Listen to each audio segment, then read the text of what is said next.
Assalamualaikum warahmatullahi wabarakatuh. Shalom, salam sejahtera untuk kita semuanya. Om Swastiastu, Namo Buddhaya, salam kebajikan.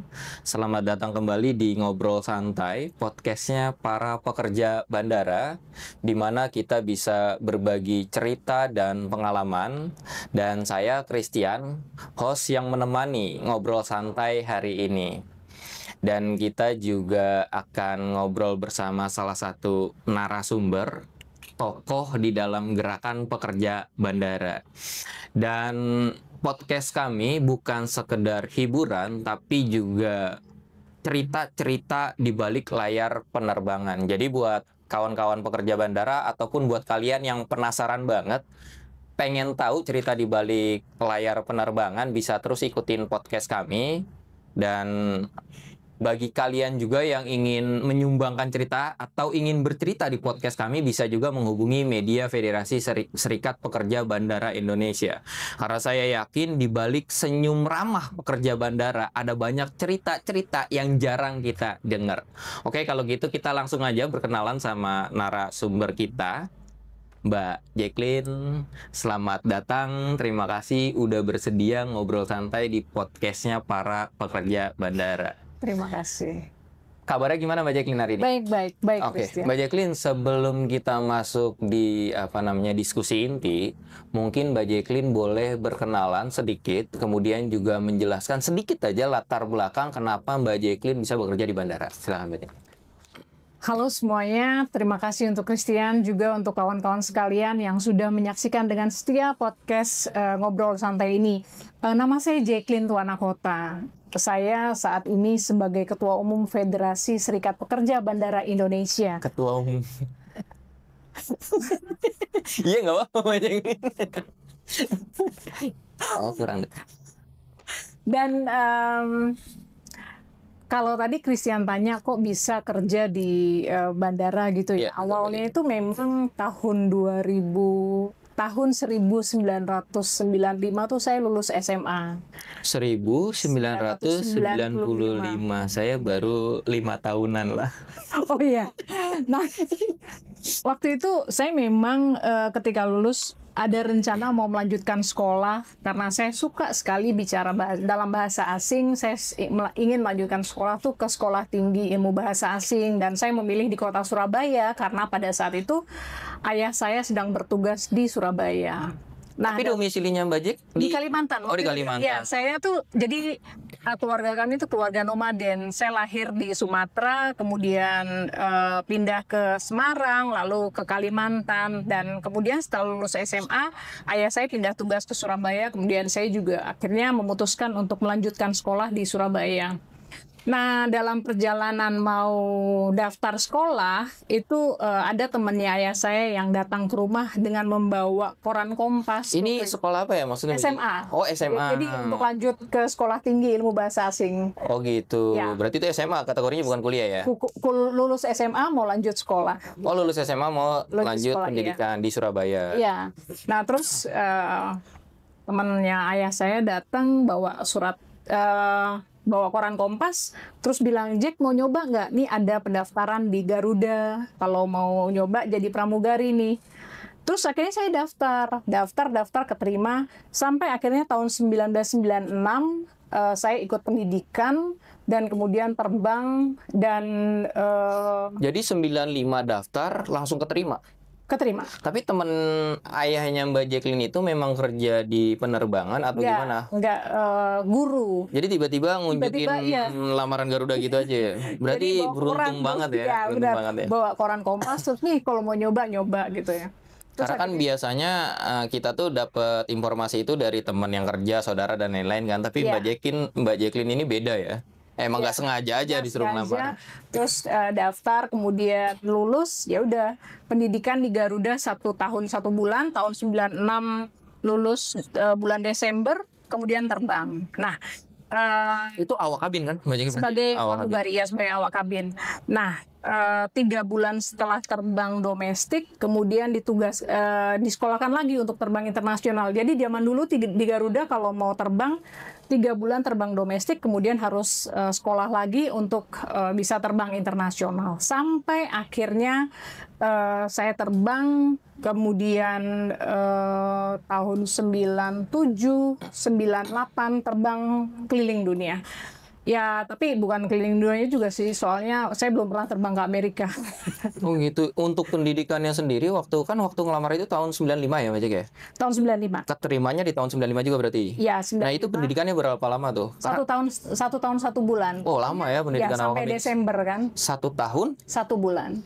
Oh itu boleh diceritain nggak Mbak Jack? Maksudnya selama pendidikan itu kalau awak kabin tuh ngapain aja sih? Itu kan panjang ya waktunya 1 tahun berapa? Oh 5 bulan? iya, kebetulan pada saat itu Garuda tuh punya banyak program pelatihan baru. Jadi ada juga program kami latihan di Sekolah Tinggi Ilmu Pariwisata Bandung, di Sekolah Pariwisata Bandung. Kemudian STP Bandung itu kira-kira belajar 2 minggu tentang table manner, cara makan. Oh dia belajarnya nggak di Garudanya ya? Justru di luar Ya, nggak di gitu? Pusdiklatnya saja. Kami dikirim ke Bandung di hotel. Nah, kemudian ada juga pelatihan ya semi militer gitulah, supaya untuk lebih mendisiplinkan gitu. Jadi sekitar 2 minggu atau 3 minggu, saya lupa ya. Ini pelatihan semi militernya maksudnya tentang table manner-nya Oh, atau? bukan. Yang di hotel, Heeh. di kerjasama dengan STP Bandung itu tentang table manner. Table manner. Terus ada lagi program pendidikan Samapta, itu semi militer. Sama apa tuh? Apa tuh? Samapta tuh sekolah, bukan pendidikan yang kita itu dididik secara militer. Jadi memang dikirim ke Samapta, tempat kalau nggak salah yang di Cijantung ya, saya lupa deh. Nah itu ya latihan kayak militer, bangun pagi, manggul senjata, seperti militer. Dan pelatihnya tuh kayak ada tentara perempuannya, ada tentara laki-laki juga yang mendidik kami selama 2 minggu atau 3 minggu. Kemudian juga kayak latihan lintas alam ke Gunung Salak di Bandung, di Bogor. Itu sih. Oh berarti makanya panjang itu karena emang banyak pendidikan atau pelatihan yang harus dilewatin ya untuk jadi awak Iya. kabin. Kemudian aktif tahun 1996. Iya, selain itu kan ada pendidikan yang wajib, bagaimana kita mengenal tentang pesawat, bagaimana kita belajar tentang flight safety, kemudian juga tentang peraturan-peraturan baik itu di perusahaan, peraturan. Oh itu mungkin yang dikasih sama perusahaannya kalau itu ya, yang biar itu ngecek yang langsung pasti ya. ya, itu pendidikan yang standar lah di perusahaan penerbangan. Berarti aktifnya ini di 1996. Iya, aktifnya di 1996, kalau nggak salah tanggal 16 Desember tuh udah lulus, setelah itu terbang. Oke, berarti Mbak Jeki itu terbang tahun 1996. Itu yang kenapa pendidikannya sampai lama banget ya di Iya. zaman dulu untuk awak kabin. Nah, dari 1996 itu terbang sampai tahun berapa Mbak Jek? Saya pensiun tanggal 12 November 2021. 2021 berapa Iya, tahun tuh? sekitar 26 tahun lah ya. 26 tahun ya? Iya. Jadi awak kabin 26 tahun. Berarti setidaknya Mbak Jack ini tahu lah ya maksudnya susah-susahnya, senang-senangnya. Oh ya. Ya, Bisa diceritain nggak tuh Mbak Jack? jadi saya punya banyak pengalaman lah ya tentang bekerja di pesawat, kemudian predikat sebagai pramugari. Itu mungkin banyak orang yang menyangka bahwa itu adalah pekerjaan yang gampang, enak, menyenangkan gitu. Iya. Gampang enggak ya? Menyenangkan iya, enak iya, tapi itu tidak mudah. Nah, kalau tadi Christian bilang apakah ada cerita, banyak. Ada beberapa pengalaman, contohnya pengalaman-pengalaman terbang ke luar daerah, misalnya di sekitar, di domestik aja lah. Kita terbang domestik, punya pengalaman mengenal budaya, bisa punya teman banyak. Kemudian kalau di luar negeri tantangannya lebih luas lagi. Bagaimana kita mengenal orang dengan berbagai macam negara dan budaya dan bahasa. Dan di situ akhirnya membuat kita tuh pasti punya pengalaman. Itu enaknya. Menyenangkan iya, karena pekerjaan pramugari itu kalau boleh dibilang menyenangkannya itu dia bisa melihat berbagai macam negara dan daerah gitu ya. Apakah gampang? Enggak, karena untuk terbang menurut saya tidak mudah ya. Pramugari itu harus melalui lolos seleksi, khususnya ujian-ujian yang selalu diadakan, kalau kita bilang recurrent. Jadi ujian flight safety setiap tahun. Itu kan harus lulus, minimal nilainya harus 80. Kemudian ada banyak persyaratan juga kalau di Garuda itu awak kabin harus memiliki tubuh yang proporsional. Nah, tentu itu tidak mudah ya. Itu yang tadi saya bilang kelihatannya gampang, padahal enggak gitu loh. Karena banyak persyaratan yang harus dilakukan dan itu dicek setiap tahun. Baik itu secara performance, appearance dan juga tentang pelatihan flight safety tadi. Oh, luar biasa banget ternyata perjalanan seorang awak kabin. Nah, tadi kan Mbak Jeki bilang, maksudnya karena Mbak Jeki merasa bisa mengenal budaya banyak, bisa mengenal bahkan budaya asing gitu. Tadi sempat diceritain sama Mbak Jeki bahwa nggak semua orang bisa terbang internasional. Itu ada pendidikannya lagi. Iya. Nah, kalau misalnya awak kabin dia nggak ngikutin pendidikan lagi, dia nggak bisa terbang internasional atau gimana ceritanya Mbak Jeki? Kalau dulu kan, kalau sekarang peraturannya berubah ya. Kalau sekarang sih begitu selesai pendidikan bisa langsung terbang sesuai dengan rating pesawat. Kalau pesawat kecil mungkin dia belum terlalu luas cakupannya, masih Asia ya. Tapi kalau dia sekolah langsung di pesawat yang berbadan lebar mungkin langsung cakupannya ke Asia Pasifik, bahkan ke Eropa maupun ke Timur Tengah. Nah, kalau seandainya dia tidak mengikuti pendidikan pada zaman saya dulu, itu dia nggak bisa terbang internasional. Contohnya ketika kami masuk pendidikan 3 bulan untuk pendidikan sekolah internasional, ada teman yang nggak lulus karena memang ada persyaratan yang tidak bisa dia. Ini maksudnya nggak lulus jadi awak kabin atau nggak lulus terbang internasional? Dia udah terbang domestik, dia udah lulus jadi awak kabin, tapi untuk terbang internasional dia nggak lulus. Tapi dia tetap terbang domestik. Dia tetap terbang domestik. Jadi memang pada saat itu harus punya kemampuan yang lebih untuk terbang internasional, karena kan harus punya pengetahuan, mampu berbahasa asing, kemudian juga punya pengetahuan tentang, karena ketika kita terbang internasional kan komponen servis yang diberikan itu berbeda dengan domestik, sehingga kita harus tahu di situ. Tapi sebenarnya untuk kita terbang domestik terus kemudian terbang internasional, pesawatnya beda. Beda. Oh, tetap beda. Makanya ada pendidikan. Iya. Oh. Misalnya kalau kita terbang domestik itu pesawatnya pada waktu saya dulu ya, pesawatnya sangat kecil dan sederhana waktu itu, Boeing 737-500, 300, seri 400. Kalau sekarang kan udah beda. Kalau mau terbang internasional kita harus lulus sekolah pesawat DC-10, MD-11, 747-400, 747-200, Airbus 600, Airbus B4. Nah, Oke, banyak tipe pesawatnya ternyata. dan itu harus lulus semua, Chris. Tapi pertama kali kita ngelamar nih Mbak Jack nih, Iya.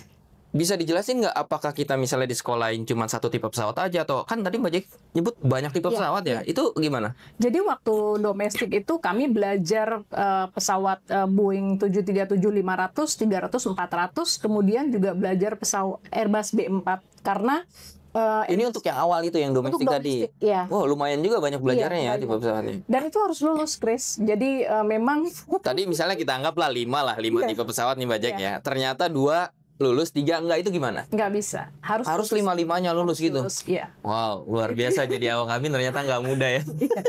Dan memang ya itu aturannya dan itu harus dipenuhi, sehingga ketika kita tidak lulus salah satu tipe pesawat kita nggak bisa terbang. Oh, makanya itu sekolahnya juga yang jadi bikin awak kabin lama, orang pusing karena kan kita ngeliatnya ya awak kabin enak aja. Iya. Apalagi kalau kita tanya di kalangan umum kan biasanya, wah enak ya jadi awak kabin tuh jalan-jalan dibayar gitu. Nah, ini biar kita maksudnya bener-bener ngupas awak kabin tuh sebenarnya bener nggak sih Mbak Jack, awak kabin itu jalan-jalan dibayar gitu. Ya itu tadi, kalau enak, kalau menyenangkan iya, tapi gampang enggak juga. Nah, ini Lalu- coba ceritain nih yang nggak gampang nih apa Yang maksudnya? nggak gampang itu tadi ada beberapa Sekolahnya. kriteria Oke, yang harus selain kita itu? tuh harus lulus. Kemudian juga ada performance yang selalu dicek oleh manajemen, sehingga ya kita harus lulus juga gitu loh. Jadi berat badan dengan tinggi badan tuh harus proporsional, kemudian harus punya penampilan yang memang bagus gitu ya. Mungkin menarik gitu ya. Lalu kemudian ada beberapa hal-hal yang sudah ditetapkan oleh perusahaan itu tidak bisa dilanggar, sehingga memang nggak gampang memang. Oke, berarti awak kabin itu selain dia harus pinter, menarik, badannya juga profesional ya? Iya, proporsional. Proporsional. Luar biasa ya jadi awak kabin. Jadi tadi kalau Mbak Jack itu terbang kurang lebih 26 tahun. Nah, ini kan sekarang kalau kita sebagai orang umum gitu, bukan orang pekerja bandara, orang kan melihatnya gaji awak kabin tuh besar banget ya, Mbak Jack ya. Apalagi kalau zaman dulu mungkin zamannya Bajak ya untuk jadi awak kabin kan susah banget ya. Iya. Terus kadang-kadang pekerjaan awak kabin juga bisa ya mungkin tanda kutip bisa mengangkat martabat dari keluarga dan lain-lain gitu. Sebenarnya bener nggak? Maksudnya kalau awak kabin itu gajinya gede gitu. Berpenghasilan besar iya, tapi gajinya nggak besar. Maksudnya gimana, Bajak? Jadi gini, kalau pendapatan itu kan yang setiap bulannya kita dapatkan Gaji pokok gaji maksudnya. pokok, Oke. iya. Tapi penghasilan itu kan ada tambahannya. Jadi uang terbangnya iya. Jadi kalau kita mau bicara jujur nih, kalau awak kabin di seluruh dunia lah, mereka pasti senang kalau terbang karena gajinya tidak terlalu. Mungkin beberapa perusahaan ya yang punya gaji yang tinggi lah, katakanlah kawan-kawan yang ada di Middle East atau kawan-kawan yang di Eropa.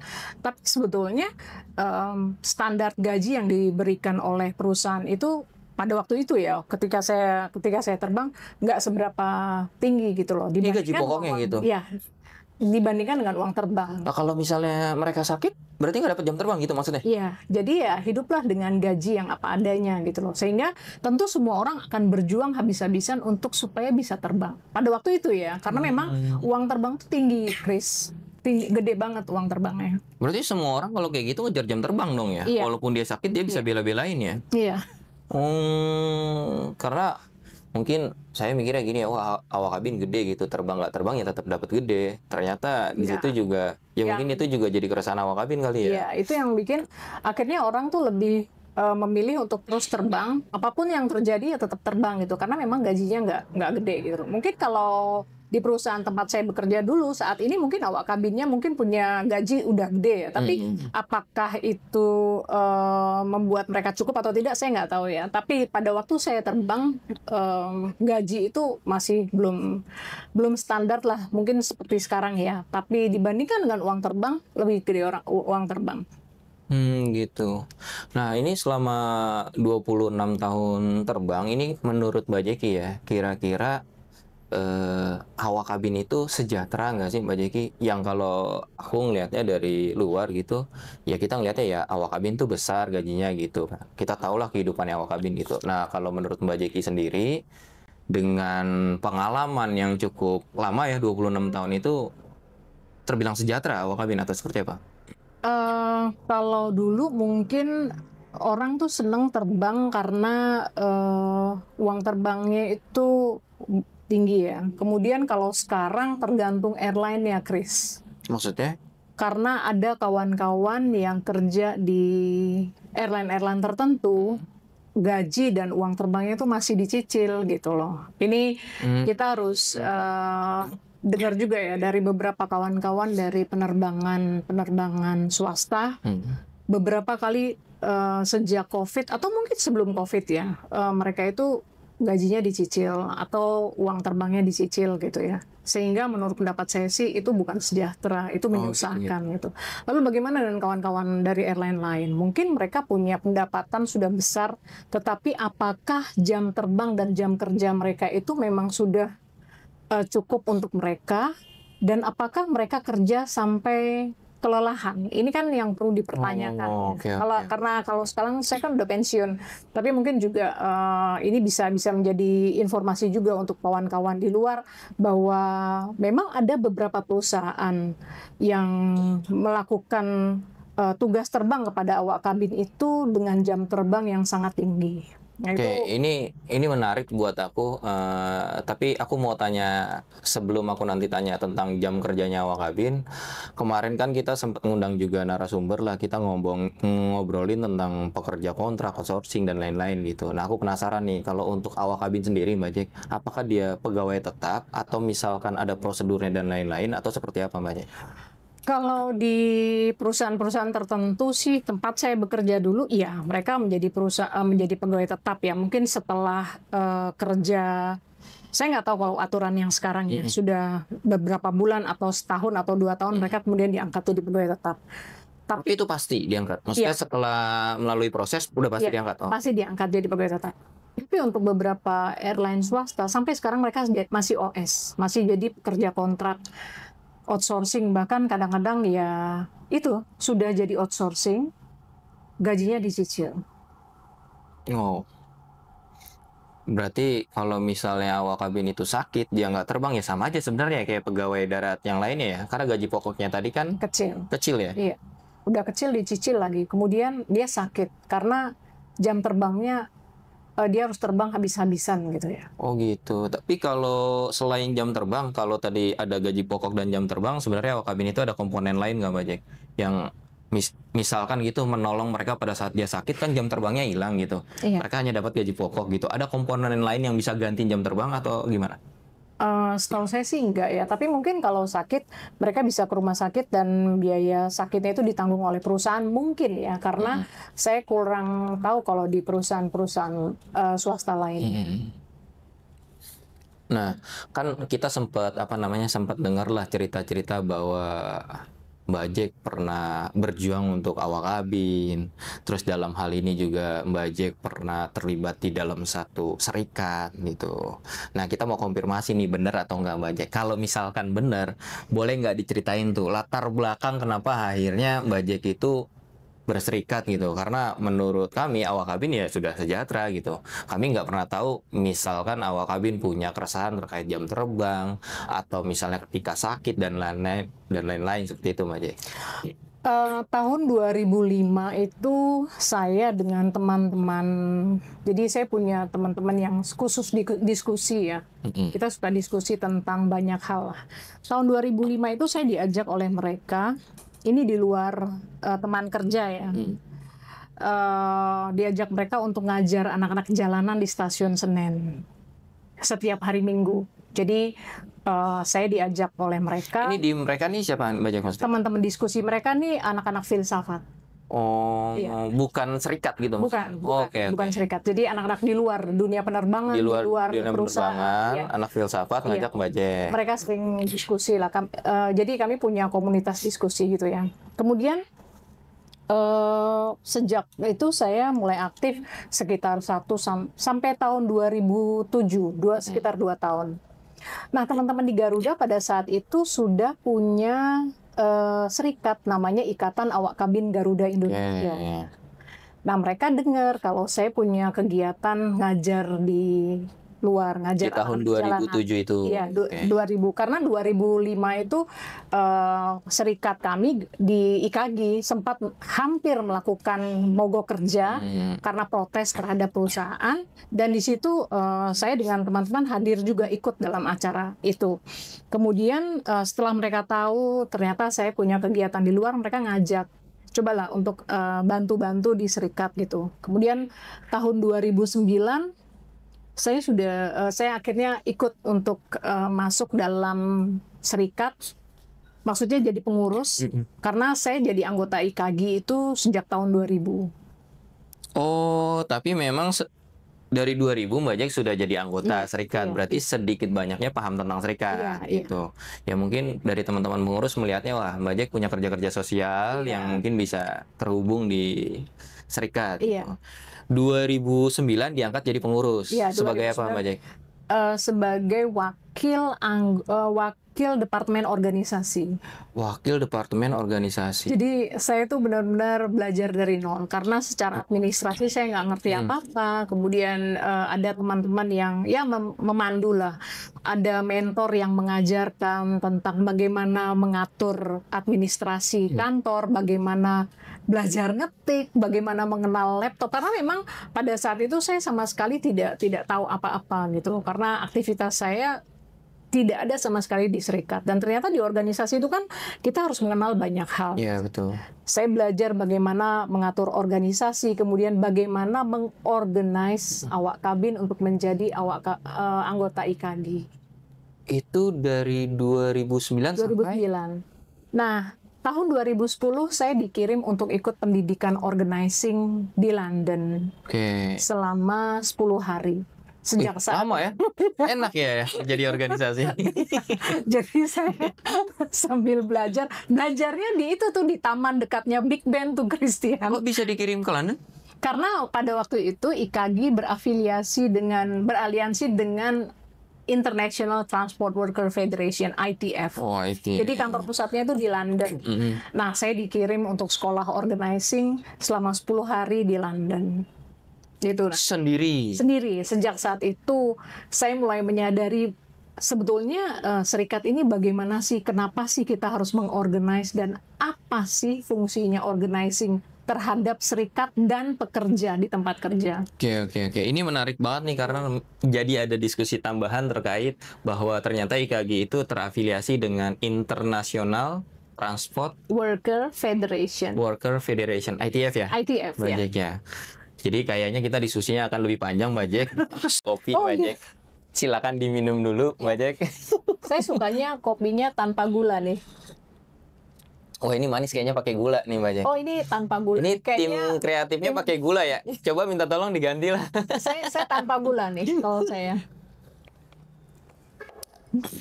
Mbak Jack, aku mau nanya nih. Iya. Tapi ini balik lagi ke Mbak Jack ya, karena ini berhubungan sama ITF gitu. Iya.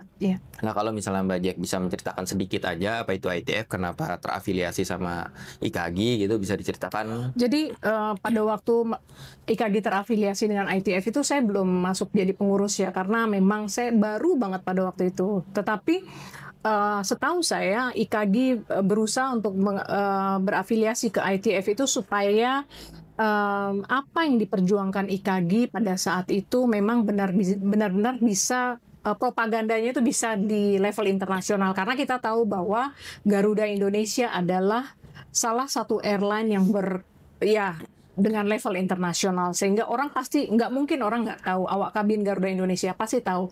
Lalu fungsinya dengan ITF itu campaign yang dilakukan ke dunia atau ke dunia internasional itu supaya tersampaikan lewat afiliasi internasional gitu. Berarti waktu Mbak Jack dikirim ke London 10 hari atau 14 hari tadi? 10 hari. 10 hari berarti wawasan tentang ITF sebenarnya nggak ada sama sekali ya? Karena dikirim sama pengurus aja gitu? Hanya dikirim sama pengurus, kemudian hanya dikasih tahu, ntar lu di sini gini ya, ini ITF ini. Cuma dijelasin aja secara singkat aja sih. Kemudian ya di sana juga mencari tahu apa tentang ITF itu apa, kemudian belajar. Oke Mbak Jack. Ini pertanyaan yang menurut aku cukup penting sih Mbak Jack. Iya. Kalau tadi aku bilang bahwa pekerja awak kabin itu sebenarnya kita melihatnya dari luar adalah udah sejahtera gitu, tapi ternyata buktinya masih ada awak kabin yang berserikat. Iya.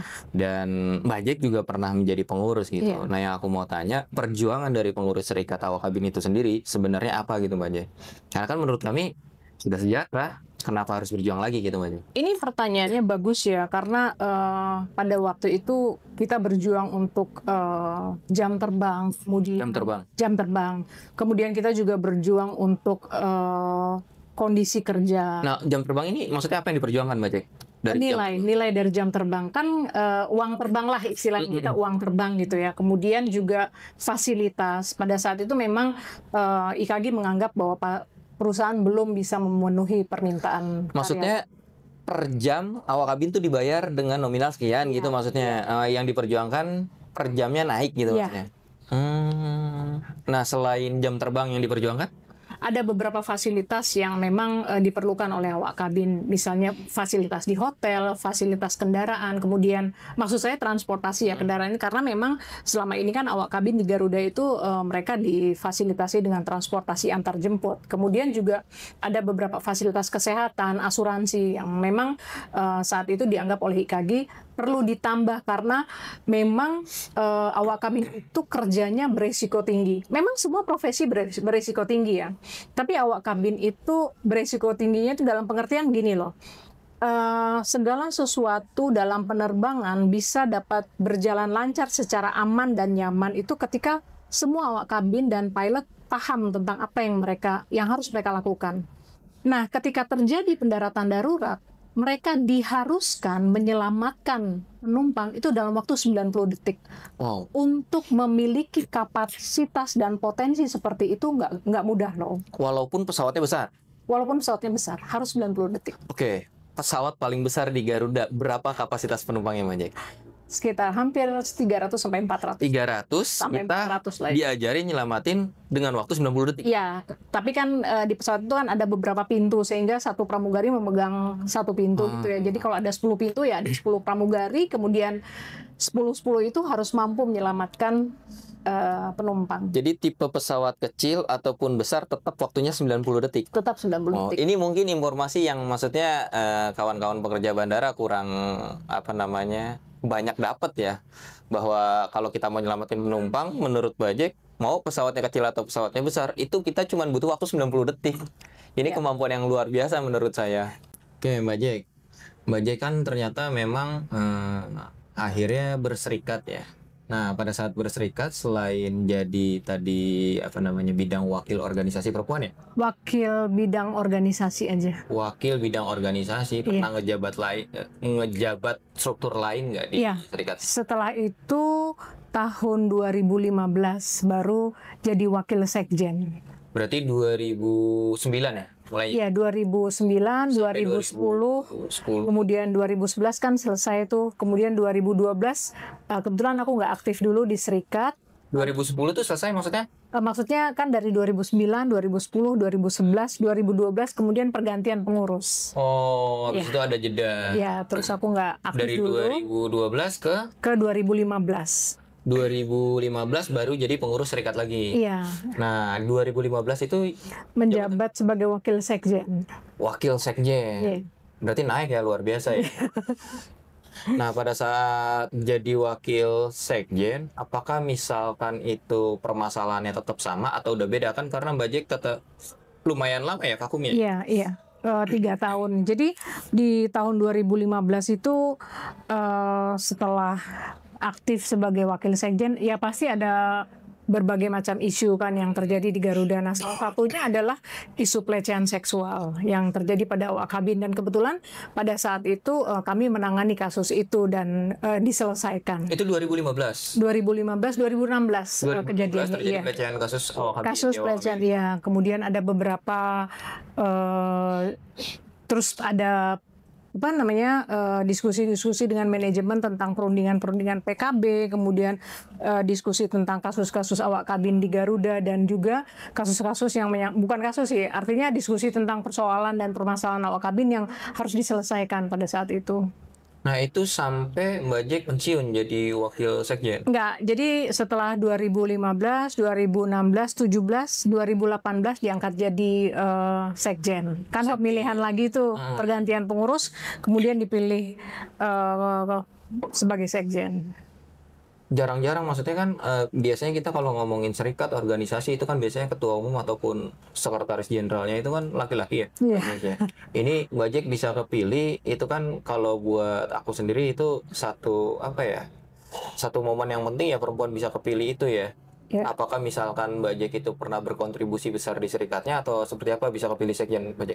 Tapi sebetulnya karena di Garuda itu kan mayoritas pekerjaannya adalah, maksudnya di divisi awak kabin itu kan mayoritas perempuan ya. Jadi memang banyak, sebelum aku juga banyak perempuan yang memimpin, kemudian yang punya peran-peran yang sangat strategis di IKG ya. Jadi bukan aku aja, ada beberapa juga kawan-kawan pramugari yang memang mereka punya posisi sebagai ketua, seperti Mbak Bonita pernah menjabat sebagai ketua, kemudian Mbak Dewi Anggraini menjabat sebagai sekjen, kemudian Mbak Christine Eckel menjabat sebagai ketua badan pengawas. Nah itu kan dan mereka mereka udah lebih dulu berserikat, sudah lebih dulu ada di IKG sebelum aku. Nah kemudian pada saat aku mulai aktif, ya dipercaya sebagai wasekjen, kemudian terpilih sebagai sekjen, karena pemilihan di IKG itu kan ketua sama sekjen selalu berpasangan, sehingga ya ikut. Berarti memang pemilihan. maksudnya kepemimpinan perempuan itu di serikat IKG waktu itu memang sudah terbiasa ya. Iya,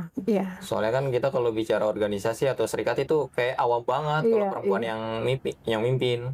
Nah tadi kan Bajek juga cerita bahwa ternyata ada kasus pelecehan seksual ya dia. Pelecehan seksual, Itu iya. sebenarnya dia melekat di kategori awak kabin atau memang itu kebetulan aja waktu itu memang ada kasus? Jadi memang pada saat itu ada kasus pelecehan yang dilakukan oleh rekan kerja. Jadi antara pramugara yang melakukan itu terhadap pramugari, dan tentu saja sebagai serikat pekerja kan kita nggak boleh mendiamkan hal itu, sehingga jadi kita dilakukan sesama karyawan sendiri? sesama karyawan hasutan Tadinya sendiri, pikir sama itu awak dilakukan kabin. sama si penumpang ya kalau awak kabin. Memang ada juga kasus penumpang melecehkan pramugari, tetapi pada waktu itu sih yang kami tangani pada saat itu ya di antara awak kabin sendiri. Itu terjadinya sama anggota Bajek? Anggota IKG, iya. Yang melakukan?